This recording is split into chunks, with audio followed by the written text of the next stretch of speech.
Hai, kembali lagi bersama aku Surya. Kali ini aku mau ngobrolin topik yang lagi rame banget nih, yakni rencana spin-off.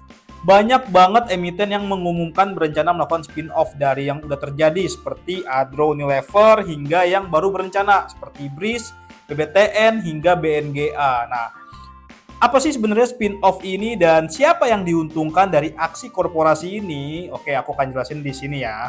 Spin-off ini bisa berarti memisahkan unit usaha jadi anak usaha atau bisa jadi anak usaha menjadi sister company atau perusahaan sendiri yang tidak terkait.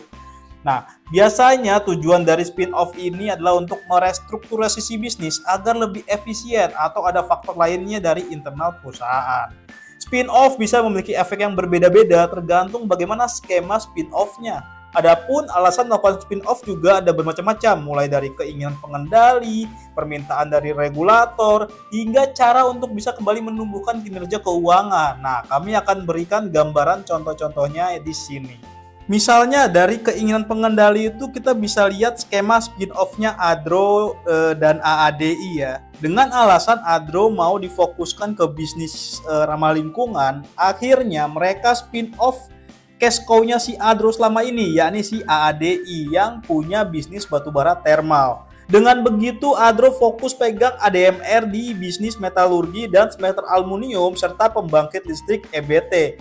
Jika dari regulator itu biasanya dari sektor keuangan seperti bank syariah dan asuransi syariah. Jadi seperti di bank syariah ini OJK sempat kasih deadline agar unit usaha syariah yang ada ini segera spin off paling lambat 2023. Tapi kini OJK melonggarkannya dengan memberikan fleksibilitas spin-off sesuai dengan parameter yang ditetapkan oleh OJK. Nah, dalam hal ini yang sudah menjalankan spin-off adalah unit usaha syariah yang skalanya sudah cukup besar.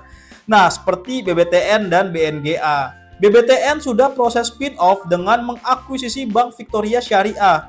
Nantinya Bank Victoria Syariah ini akan dijadikan BTN Syariah. Kabarnya Presiden Prabowo sudah menyetujui rencana BBTN akuisisi Bank Victoria Syariah, sehingga semua proses spin-off ditargetkan bisa selesai di Oktober 2025. BNGA juga berencana melepas unit usaha syariahnya menjadi Bank Umum Syariah dengan target rampung pada Mei 2026. Lalu ada juga spin-off bisnis karena ingin meringankan beban sehingga bisa membantu pertumbuhan bisnis ke depannya. Emiten itu adalah Unilever yang sempat berencana menjual bisnis es krimnya demi mencatatkan pertumbuhan. Apalagi Unilever ini mencatatkan tren kinerja yang terus melambat sejak 2017 hingga 2018.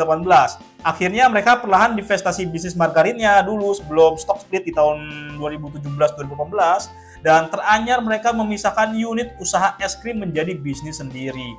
Meski hal itu belum tentu jadi solusi pertemuan untuk Unilever. Dan juga kami bertanya-tanya nih, kemarin katanya kan dari penjualan bisnis es krim ini hasilnya mau dibagikan dividen ke pemegang saham. Tapi ternyata belum dibagikan nih, karena di RUPS tahunan tahun buku 2024 dividennya itu cuma 40-an per saham, yaitu dari hasil 100%-nya laba bersih Unilever. Berarti kan belum masuk. Nah, prosesnya gimana kita harus tunggu update-nya sih. Nah, yang paling hot lagi adalah rencana Breeze mau di spin-off dari BMRI dan kawan-kawannya.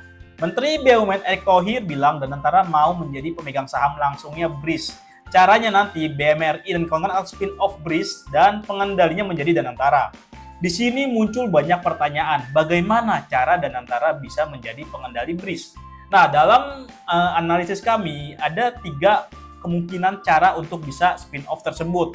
Pertama, langsung bayar cash keras atas kepemilikan BMRI dan kawan-kawan. Jadi Danantara tuh bakal beli sahamnya Breeze dari BMRI, BBNI, dan BBRI untuk bisa jadi pemegang saham pengendalinya Breeze. Skema ini akan positif untuk BMRI, BBRI, dan BBNI karena mereka dapat dana segar untuk bisa membantu ekspansi bisnis serta memperkuat permodalannya. Tapi kebutuhan dana untuk cara ini nih sangat mahal banget. Misalnya pakai harga 2.800 per saham aja itu udah kena di 66 triliun sampai 100-an triliun sesuai porsi siapa yang mau diambil. Apakah cuma ambil porsi BMRI doang yang paling besar atau mau ambil semuanya termasuk BBRI dan BBNI gitu kan.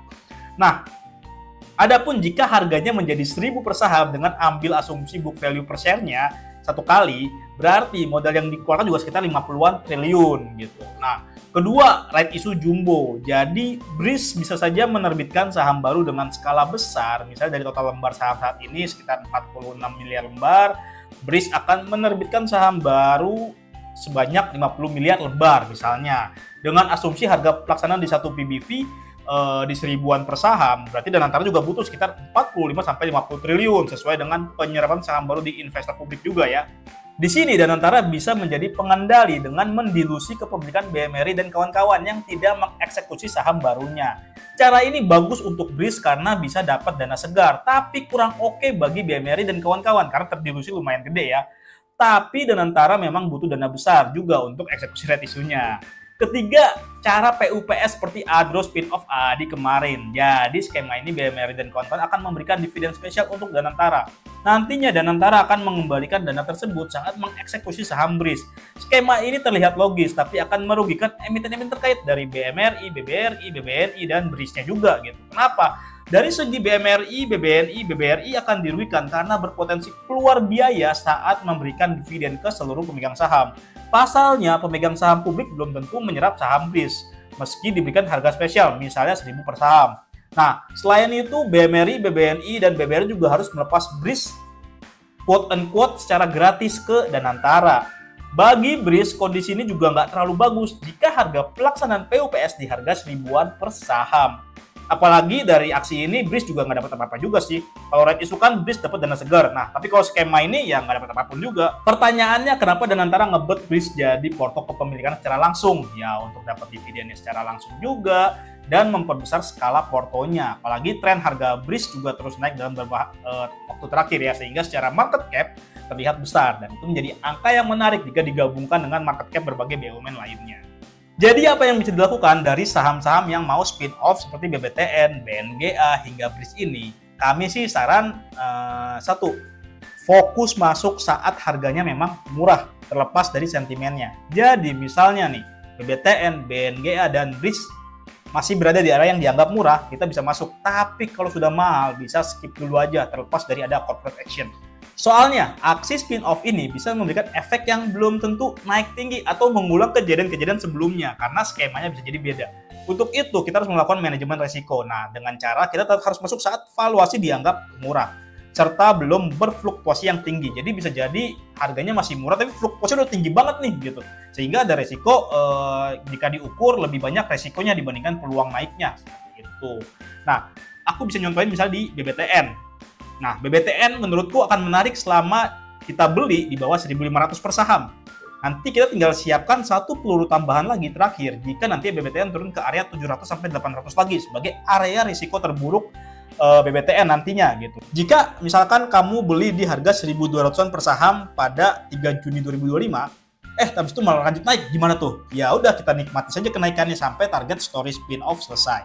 Di Oktober ya targetnya ya. Nah, setelah itu kita bisa evaluasi bagaimana prospek ke depannya untuk menentukan plan selanjutnya. Apakah take profit dulu atau langsung hold keras sampai jangka menengah panjang.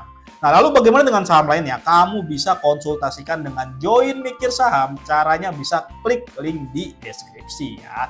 Sampai jumpa. Bye-bye.